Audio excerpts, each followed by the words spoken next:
Welcome back. Let's talk about the oil sector, especially the upstream sector of that particular very important sector of the Nigerian economy. The reason is quite simple, and why some of us are particularly interested is that, at least for now, the oil sector is our biggest FX earner. Maybe tomorrow things can happen. The internal economy, internally, our economy is diversified. If you look at our GDP, you look at agriculture, look at telco services, and the list is long. So the contributors, as a matter of fact, the oil sector contributes just about 5%, maximum of 6%, because of no added value. We just send crude and oil and send it out of the country. But with the backward integration, there is hope for the future if everything is consolidated eventually. But as we speak right now, oil and gas, or oil itself, is our biggest FX earner, contributing to about maybe in the neighborhood of 80%. So there's a lot to be done. So that's why what happens in that sector should be of importance to you and I. Now, a few days ago, a couple of things happened around the bidding process for some blocks. And, well, a company, we understand, that was just registered less than 2 weeks or very short time before that got the deal. And that aroused a lot of curiosity. And also, some of the licenses that were granted, now it's called PPL, it used to be OPL. It's now PML, it used to be OML. Because of the Petroleum Industry Act. Some will be expiring in June, on June 27th. So will some of them be extended? Will they be relinquished? What is the level of work that has been done from their development plan, they call it, FDC, and all of that? So we want to look at all of these technical things and what it means to you. That's why we brought in the expert, Mr. Olabode Shomi, joining us from our Abuja studio. Mr. Shomi, thank you so much for coming on the program. Thank you. It's a pleasure to be here, as always. Mr. Shomi, so let's start with that very controversial one. I want to get back to how one of the dailies put it. It said, why new firm won oil blocks in 2024 round? Because this was the explainer that was given by, I understand, Komolafe, the head of NUPROC, to the effect that the new firm in itself, the promoters, are experienced people. Because people were saying, what does the law say about people winning this bid in that sense? And if a company is relatively new, we understand they are just a few days old or so, they were incorporated, how come they won? That raised a lot of questions. So these were his responses. But you are a player in that space, because people are saying something is fishy here. Is this nepotism? What exactly is going on? Help us out here. Okay, so, in times like this, you just have to follow the letter of the law. So there's a reason why there's a requirement that companies are registered. There have even companies that are not even registered have even been known to win businesses. So technically, as long as they have not violated any tenets of the law, they have qualified in terms of the technical qualifications for the job. I don't think there should be basis for questioning. But having said that, there is a tendency, and it's typically a Nigerian tendency really, that for somebody to win a certain amount of business, he must have 50 years experience, he must have this, he must have that. It's just culture really. So we need to put that aside. So except somebody has evidence that something fundamentally wrong has happened, it's just what has happened. And people should also know that what matters is not the age of the company. What matters is the experience, the capacity, and the proactiveness of the people, the human resources that are inside the company. That's what matters. So if the people that are in the new company are competent, if they are able, and if they are able to attract investment, why not? They should be the one to win it. So, Mr. Shomi, are you saying that we should be looking at the competence of the promoters beyond what the track record of the incorporated entity has done, which is more important? Because we have to be careful here. We're talking about oil blocks. Perhaps the promoters may be well-intended, fantastic gentlemen or ladies who have experience and decided to come together. But for the purpose of building confidence in a sector that we've had a very poor level of investment, I'm happy that places like Bonga and all of them are coming back, and some of the things we are seeing in that sector, so that we can ramp up production. Are you saying that year of incorporation, to be able to track the incorporated entity's performance, is not important? Is that what you're saying? Okay, so let me give you this example. I think it was in 2001. KPMG International withdrew the license of KPMG from what was KPMG back then. And they pushed that license onto what was Anderson, and they named the company KPMG Professional Services. Guess what happened? All the international companies that were typical KPMG clients, they moved away. That company had the same track record, the J.K. Rando team, they had been there since probably 1960. But because the human resources that were the essence of that company had moved out, those who are trusting the company also moved out. It's probably the same thing here. The Channels TV is a nice organization, it has a big building, but if every single person here, including the owner, should move out, people are not going to do services with you because of the building and because of the registration in CAC. It is people that people do business with. And if there is confidence in the human resources, then there is every reason to engage them. All right. For the other part of the story, which is a rush by about 40 companies identified as converting their licenses from prospecting to mining, help us understand this. What is the difference between a prospecting license and a mining license, and why this particular rush?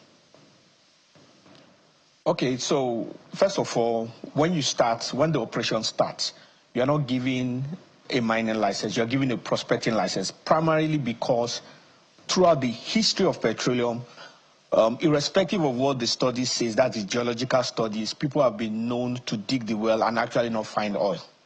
Sometimes in the olden days, before gas was such a big deal, people would dig wells and they'll find gas. And gas used to be a nuisance back then, but that's no longer the case. So what happens is that once you are given a license, you are expected to prospect, to dig. And at the moment when you find oil of commercial quantity, that license will now be turned into a mining license. That's when the people will now be obligated to pay taxes, where there'll be different monitoring, pumps will come into the place to monitor. So it's just that there's a set of changes that happen with respect to the operations in that mining field. That's why there's a need to change it from a prospecting license to a mining license. It's a technical regulatory issue. Okay, so I understand that from the PPL it goes so let's so that we're clear, because I read a couple of comments. People will not be familiar with this, so walk us through what the law says. From what I've read within the laws, it says that for PPLs, as we call it right here, prospecting licenses for the safe forward now, the licenses are given for 3 years with a possible extension of 2 years, while if, we strike oil and all of that, it's given for 20 years and all of that. So walk us through what the chances are within this 40 set of firms that were given this license. I understand the licenses were given, I think, 2022 or 2020, I can't remember the exact, but 3 years ago. So it expires this June, and in the next 2 years, if it's extended, it's going to expire yet again. What has been found so far? What are we looking at as possibilities from the PLs right now? Okay, so I've not really studied, and I'm not aware of the data in terms of the activities of the prospecting for the rest. For the respective 20 licenses, so to speak. I'm aware of one or two of them who someone engaged me at some point, and I know that they found some amount of oil. But the main issue from the knowledge available, the information available to me, is that there has been significant challenge raising capital. You must realize that oil prospecting is not the kind of money, the money used for it is not the kind of money you take from your back pocket or from your savings account. It is money, significant money, which is going to come from outside our own banking system. And for various reasons, which is different from each particular case, some of them have not been able to raise that kind of capital to do the work. It needs to be understood that when it comes to prospecting, it is just that money will just be poured in. They just keep pouring money in, investing money until they strike the oil. And typically, there are cases where they don't actually strike oil. So the investor who is going to invest in a prospector has to have a risk appetite, and the person also has to have a risk appetite for the Nigerian environment. So there are issues, by and large, where some of them have not gotten the funds, and that I understand could be the reasons why they've not been able to move from a prospecting license to a full mining license. Yeah, Mr. Shomi, so doesn't that raise a few questions as to, I know that in the 90s when the indigenous companies were brought in, entry threshold was reduced so that we can have some of these local companies bid for these licenses, and they have technical partners coming in. So the ones that were done in the rounds around 2023 or 2022 or so, what was investigated as their capacity before these licenses were given to them? I want to assume, correct me if I'm wrong, that they had paid some signature bonuses in that sense, and they demonstrated a bit of capacity with a healthy risk appetite to be able to carry on. So is it that it wasn't well done that 3 years after we're having this situation, or is something that is common? No, it's nothing as per the qualification of the firms in any way.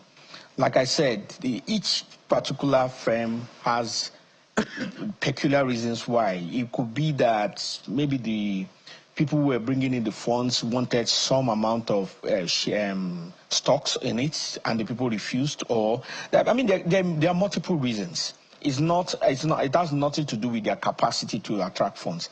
It is more of the individual company's circumstance and the peculiar requirements of the people that they are talking to. It has nothing to do with the nation, has nothing to do with the oil, has nothing. It's just peculiar issues between people, and those are normal things in business.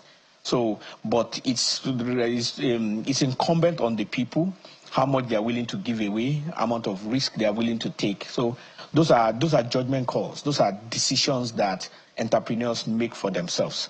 And in a free market, you can't really force people to make decisions they don't want to make. So that's why the regulations are there. So if within that time frame they are not able to call their appetite in check, they are not able to caution their greed, then the law will take its effect. So people should be allowed to do what they feel is best for them. All right. So, Mr. Shomi, there are about 40 of them, and that suggests that there's a lot of activity in the oil sector, even though some may not have actually begun the actual mining.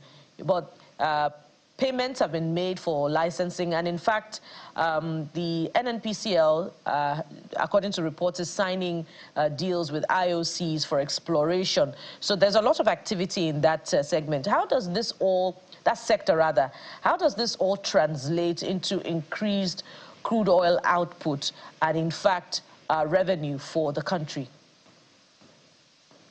No, it's simple. If once they get to the position that they start mining, there is greater crude oil. I mean, they are going to mine crude oil anyway. So once they mine it, they are going to sell it. Once they sell it, that's revenue directly or indirectly for the country, depending on the terms of their license. And revenue for the country means increase in GDP. It means more vendors. I mean, they are going to, for just sake of logic, they are going to have vendors who are going to supply food to the people that are working on the rigs. There's going to be health services. There's going to be accommodation around those areas. There'll be recreational activities, golf, all those kind of things. There's going to be health. There's going to be vendors who will do janitorial services. All of those people are going to pay, and all of those people are going to be, and all of those are going to contribute to the economy. So with respect to income, for direct income through the treasury, it's all dependent on the terms that they have. Do they have a JV? Is it a production sharing contract? Whatever terms that they have is going to determine the amount that comes directly into the treasury. But let us make no mistake about it. Even if there's no amount of money that goes directly into the treasury, that is increase in prosperity for the nation, increase in the GDP for the nation as well, and the local community, whichever way is going to benefit from the activities, from those oil activities. And more importantly, along with the drilling of each oil is gas. Gas is the future for the nation. We don't have enough gas. and we keep having increment in people demanding gas from us. Recently, when we went to South Africa, a deal was signed in gas between Nigeria and South Africa. I'm not sure we're able to meet those needs at the moment. That's why South Africa has to go to the US to go and sign another deal on gas. It doesn't take too much logic for you to know that gas from Nigeria will be cheaper than gas from the US. So there are reasons why all those things are not met. So we need to produce more gas. We need to meet our domestic needs. We need to also meet the needs of others that want gas from us, from the EU to other African countries. So whatever activities is happening, irrespective of whether there is direct income into government coffers or not, is good news for Nigeria, whichever way. All right, Mr. Showme, so in just about 1.5 minutes, if you could help us do this. Recently, the president has signed an EO, executive order. They call it the Upstream Petroleum Operation Cost Efficiency Incentive, capping tax credits about 20%. But one of the things I've looked at, I've been looking extensively at that particular executive order, and I hope that there's no move to regularize it into the PIA yet because of some of the shortfalls that may be identified. But if you're familiar with that executive order, one of the things I want to ask you, because there have been remarks as to the effect that our accounting framework in terms of hydrocarbon is not efficient enough for us to be able to know what comes to surface in terms of our wellheads and all of that. So we depend on all of these agencies to give numbers. Comparisons have been made to people like Saudi Aramco, where both the regulators, the government, and the players in the space all know what comes out of space. I know production costs in Nigeria is quite expensive, depending on the maturity of that particular site. So for you, what has to be done beyond some of these EOs to make sure that Nigeria is not cheated on one hand because of this cost efficiency we're looking at, on the other hand, to be sure that also the incentives are right and not affecting us negatively? Because we can give these incentives to say we're attracting investment and losing money if there's no transparency in the space. Okay, so a few things. First of all, it's not exactly true that we don't know how much we pump. It is manual, it is not automated. So at each wellhead, there are people that are there, the representatives of the NUPRC, representatives of people from customs. There are government functionaries that are there. The only thing is that it's not automated like you have in Aramco. That's on one side.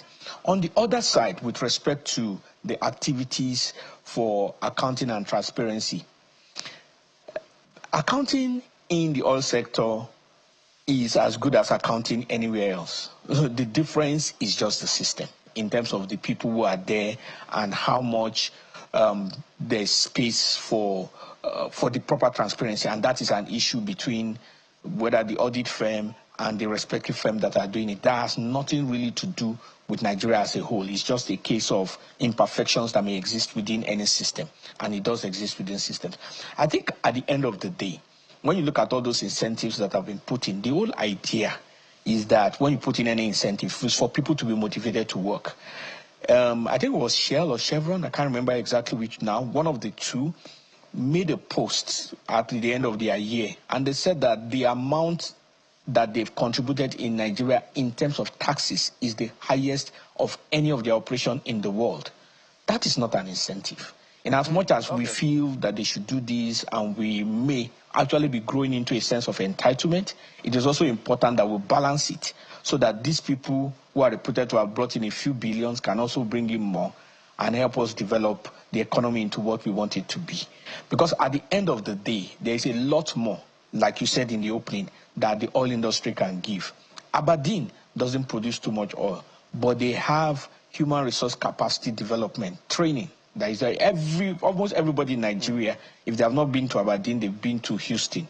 We can also have places in Nigeria that can develop capacity building in these areas and that can serve the rest of Africa. There are 1,000,001 things that are directly or indirectly related to oil and gas that we can develop capacity, serve other people, serve the rest of Africa, which for now we have the greatest capacity in terms of oil and gas. So, yeah, incentives are necessary. Yeah, I totally agree that incentives are necessary given their significance, but automation is critical because that's the only way we can cut out the corruption and lack of transparency. because there's complicity on all sides if we want to tell ourselves the truth. And one of the ways to check that complicity in terms of the corrupt practices or we being cheated is for us to just have a dashboard automated that we can see all of these things. I don't think it's too much to ask. Mr. Alabode Shomi, I agree with you 100%. All right. Thank you, sir. Thank you so much for coming on the program. We appreciate you, sir. Pleasure is all mine. All right, to take a quick break. When we come back, we'll talk to the people from the Gates Foundation. They call them the goalkeepers. But don't forget our question for the day. We're going to read your responses towards the end of the program. And the question is straightforward and simple. Based on the parameter of oversight, legislation, and representation, how would you assess the performance of the 10th National Assembly on a scale of 1 to 10? Join us in just a moment for the next conversation. We'll be right back.